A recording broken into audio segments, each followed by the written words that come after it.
So when you're in alignment, what you say is what you do. I talk about it, what your list is and how you live that list. So I would say family's most important for me. Work-life balance is important for me. I'm here if you need me. Come knock on my door. And yet I was the one staying late. I was the one working on Sundays. I was the one when somebody said, oh, can I take some time off because my kid's sick? I'm like, really? Like today? Like we really need you today, right? So there was a disconnect. And so my list and what I was living were not aligned.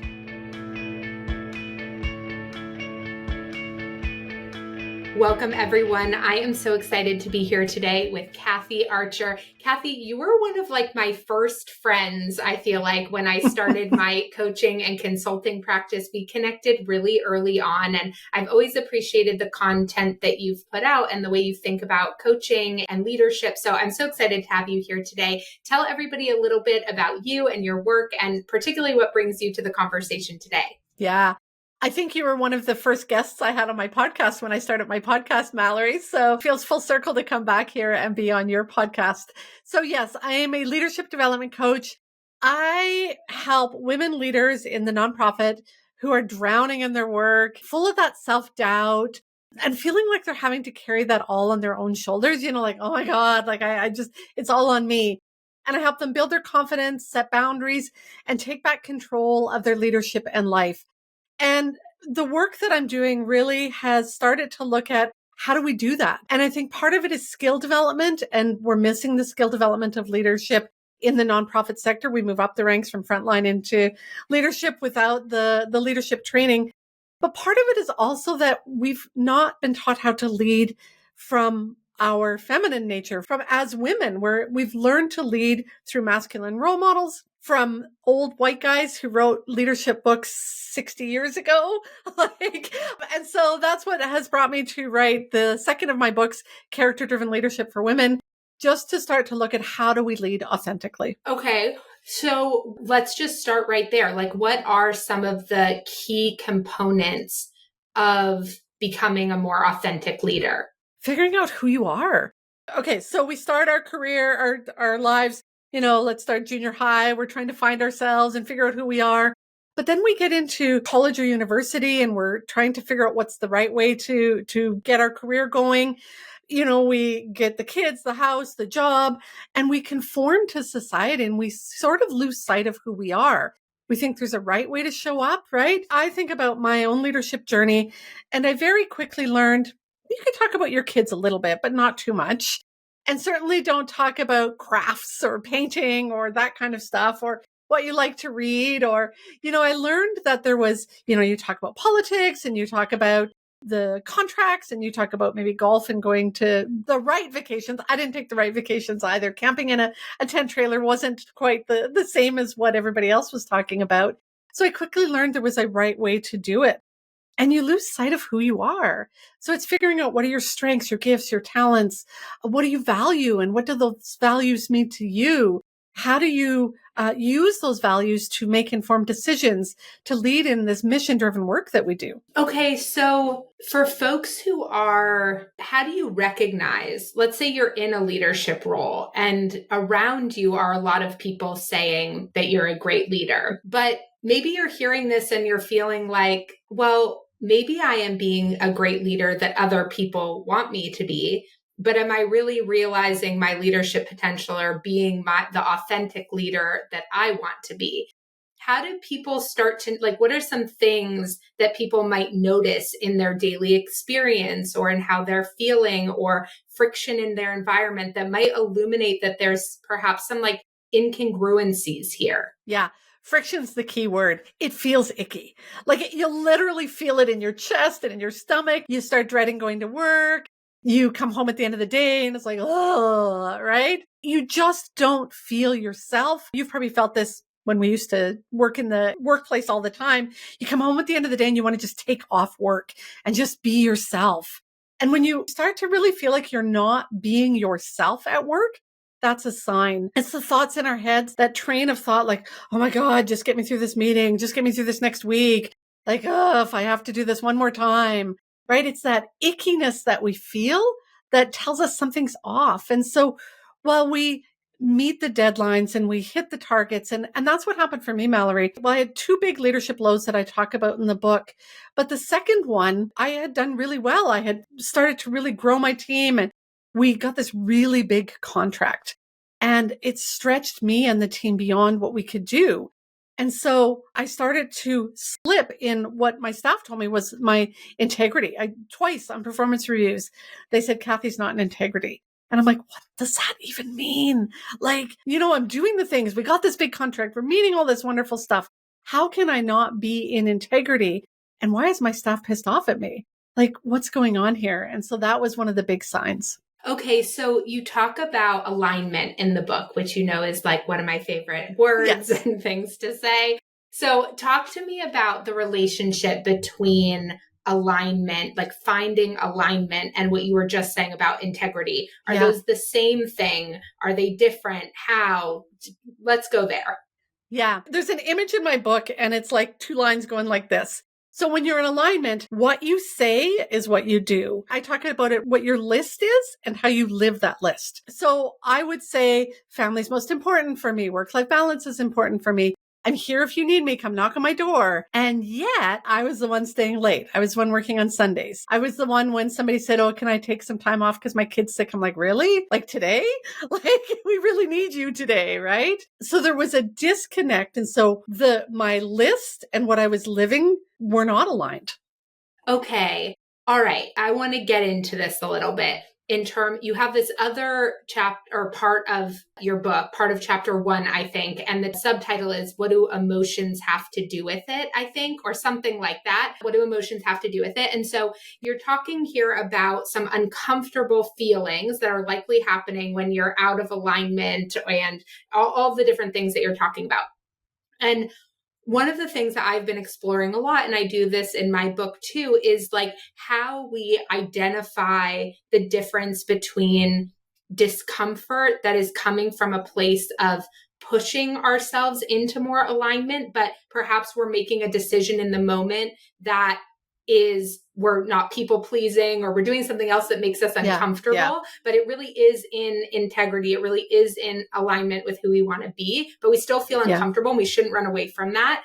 And then other types of discomfort that illuminate for us that something is out of alignment or we are out of integrity or we do really hate leadership. And because I feel like that dread grumble in our belly, that can come from fear of I'm doing something different than I've ever done it before. And it's creating this fear and this resistance in me.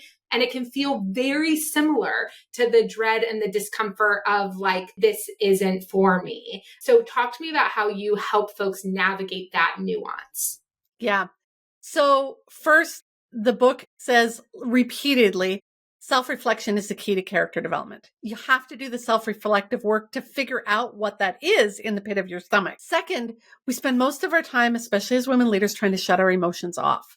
So rather than tuning into them to figure out what is that, we're trying to shut them off. We numb, right? We just like, I don't want to feel. You hear this, I'm sure. Like, I want to go into the meeting and I just don't want to bring my emotions into the meeting. But my dear, those emotions are what guide you. So how do you figure out what it is? I'll often say to people, what's the difference you feel in your stomach from I'm afraid, I'm excited, I'm nervous, I'm hungry, and I have to go to the bathroom. They are all in your stomach area, right? And if you don't slow down and tune in, you don't know. So that's the key, is this self-reflective work to be going, okay, my stomach feels icky. And then what you're saying, right? But am I moving closer to alignment? Is that why my stomach feels this way? Or am I moving further away, right? It's that sitting down and going, what's happening that I feel this, right? Or literally something's physically wrong with me that's what I'm feeling in my stomach, right? How do you know if you never do that self-reflective work? Okay, well, if folks are doing that self-reflective work for the first time, how likely is it that that type of self-inquiry will be honest? It may be honest at a certain level, but it may not go down the layers deep enough. So again, in the book, I have a tool I call the infinite leadership loop. And it's this back and forth like a figure 8. It's this, I go into this inner self-reflection. I go, okay, I think it's this. I go out and I engage with my people. So it's pause, ponder, pivot. proceed. And then people, I go back, I have the conversation, I deal with the issue with this staff that's driving me nuts. And then I come back later in the day or on the weekend and go, okay, how did that work? Right? And then it's this back and forth that really helps us get into those layers and layers and layers. Okay. All right. And do you think people can do this on their own? Yeah, I do. I think they need help. And I think that frameworks help. I think they can start it on their own. Some people need help, like coaching from you or me or a zillion other coaches out there, or therapy or different ways of getting into it deeper. But they can certainly start it and see if that makes the shifts. It's the willingness to develop that growth mindset that's key, right? Like, am I willing to dive deep? Am I willing to develop my leadership? It's the intentionality that's going to make the difference. The leaders that I've had the most success with, and I'm sure you've experienced this as well, are the ones that are willing to do the work. So can you do it yourself? Yeah, if you're willing to do it. If you're willing to sit down on a weekend and journal, if you're willing to cry, yell, scream, if you're willing to fail, try it again, do it again.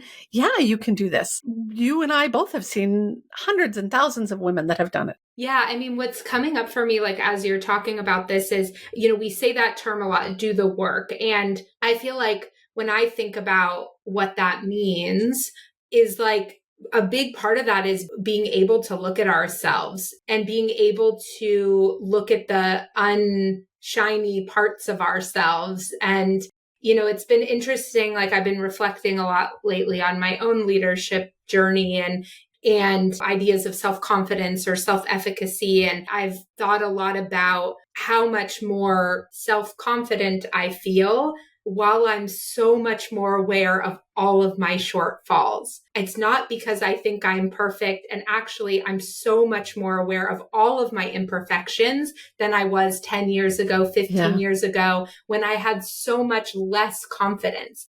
And I feel like there's this like relationship that we believe would happen where it's like, if we really look at ourselves and we really let ourselves see the things that we're not good at or the things we don't love about ourselves, that's going to lead to a reduction in confidence. But there's this part of like loving yourself through it or still believing you're worthy of love or leadership or whatever it is, despite the fact that you are blank, and my laundry list is the longest there. And so I'm curious, like, how do you think about that process around the work of the tenderness of looking hard at our growth areas? And some of them, I say growth areas, but honestly, if I'm super honest, there are certain things I don't like about myself that I'm never going to grow in. Yeah. Like, I'm just like, that is me. And I can work really hard to mitigate the negative impact on other people related to that part of me.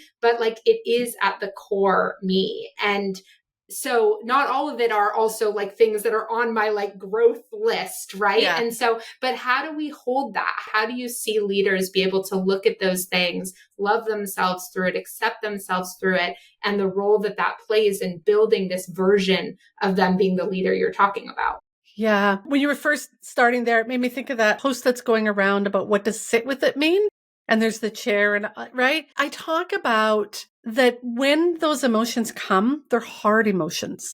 They really are. And we, especially as moms or as busy women, we don't always have the space to process those emotions. And yet we must create the space to process those emotions. But you don't have to like process them all at once or all at the same time. And it's more like a door that you can like crack open and look at, and maybe some tears come down and then you slam the door shut. And another time you like open it up and you fall down on the floor and sob. And I don't mean crying is always the way that it has to be done. For some, it might be, writing like angrily and getting some of that out. But it's a journey that we have to create space for.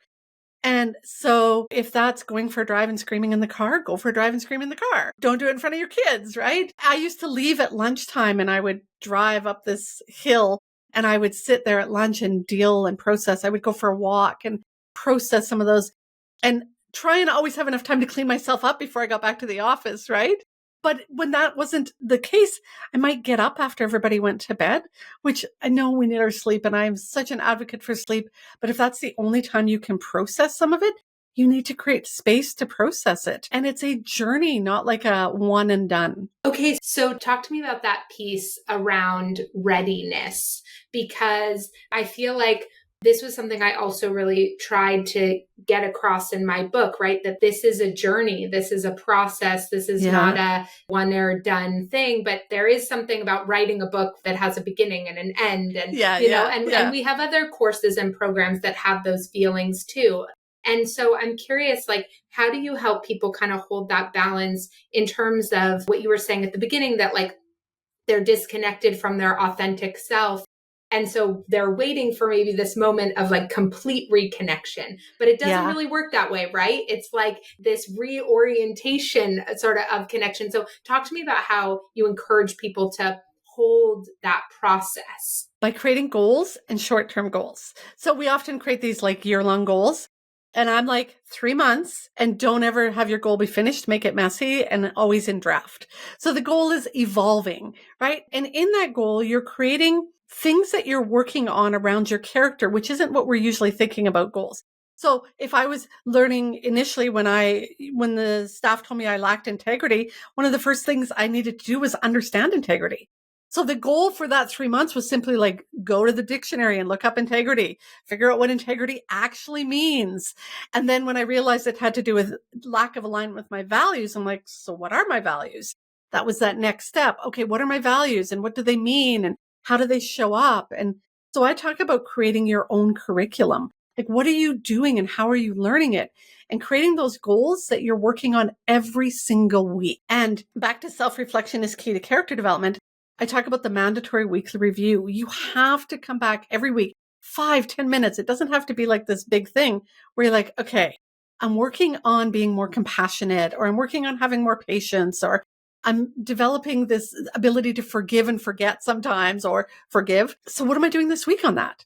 Like, how am I developing that? And, I always forget the president's name that had the chart. He had a chart where he had like 10 or 12 character traits. And he would check them off every week when he was working on them. And it's literally like that. We're just like, okay, how did I do that this week? Or how will I do that this week? And it's just teeny tiny, like make it manageable in shorter term goals. Okay, I love that. What questions should I be asking you that I'm not asking you? Oh, good question. So I think it is, why do this work? Right? Because like you say, sometimes we've already identified that we are doing okay in leadership. There's nothing wrong. Why do this work? And I think one is just for what we were talking about earlier, but because you're not feeling your full self. You're not happy. You're not living your full life. And I think we've sort of, especially as women, we're like, okay, but I've got the kids and I've got the career and I got to look after this and da, da, da, da, da, da, da. I'm okay. And some of us don't believe we deserve more, or that we shouldn't take the time to do more of that. And I think the work helps us be stronger on our own sort of belief in ourselves, so that we're there for other people and that we can do the work we're meant to do. We're in mission-driven work. The whole work of the nonprofit world, it's messy, it's difficult, and we're following the contracts and the fundraising stuff that we're supposed to do and checking off all of the documents that we have to. But are we really getting to the heart of the work? Sometimes I think we just miss that piece. And so getting to that, if I'm my best self, not only am I better for me and my family, I'm better for the organization as well. And I think that we need to pull in some of the new ways of leading. We've shut off the feminine traits, not just women, but men in general as well. The world is leading in a very masculine dictatorship to some, or very strict, or there's this right way to lead. I think we need to find some new ways to lead. Ooh, okay. I sort of asked this earlier on, but I want to sort of bring this up again. How would you suggest people handle when how they want to lead is in conflict with how they're getting positive or negative reinforcement around them for leading? Like, I'm thinking about what you just said, and I'm thinking about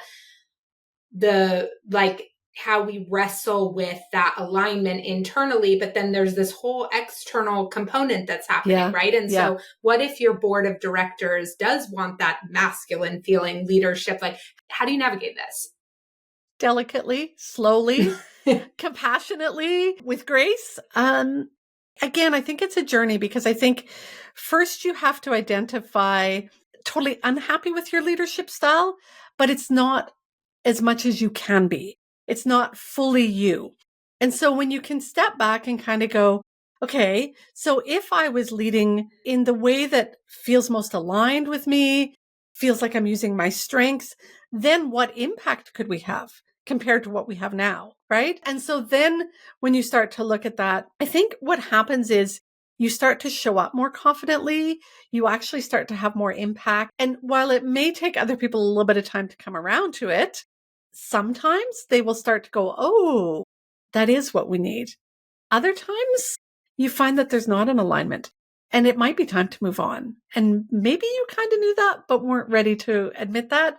Or maybe it's just a surprise for you and everybody else too. And that's hard. And it's a choice that you have to make sometimes about, do I want to stay here and do this for the rest of my life? And the answer may be yes, or the answer may be for now, we have bills to pay and that's what I have to do. And that's okay. That's where that compassion and grace comes in. Other times you're like, no, I'm actually at the point where it's time to move on. Or it's time for me to push back a little bit and see if I just push back a little bit, if there's wiggle room. But again, the more intentionally and the more consciously you do that, the less you're going to be 5 or 10 years down the road really hating your job. Because the more you resent it, the more bitter, the bitterer you get, it's not going to do the organization any good either. Okay, thank you for all of this. Where can folks go to follow you, get the book, all the things? Tell them all the details. Yeah. So you can follow me anywhere on social at Kathy D. D as in Diane, Kathy D. Archer, LinkedIn, weekly newsletter. Instagram's my favorite place to hang out, so follow me there. The book is available on any place you buy books, so go find it. You can also go to kathyarcher.com, and then you'll find the book there and all of the resources that go with it there. Amazing. Thank you so incredibly much for joining me today, for all of your wisdom, and just for being a relentless advocate for people to find themselves and be themselves and lead as themselves. I'm so grateful for the work that you do. Oh, and right back at you, Mallory. Thanks for having me on the podcast. And thank you for being that voice in the sector as well, for standing up and being our best selves.